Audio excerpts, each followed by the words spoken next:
Hello everyone and welcome back to my YouTube channel with another informative and useful video.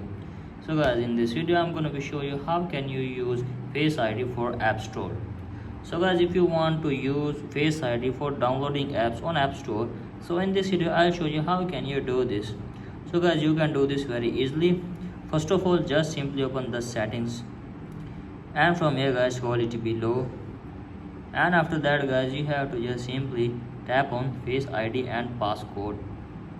Now after that guys, you have to just simply enter your iPhone passcode, and after that guys, you have to just simply set up a Face ID of your iPhone first.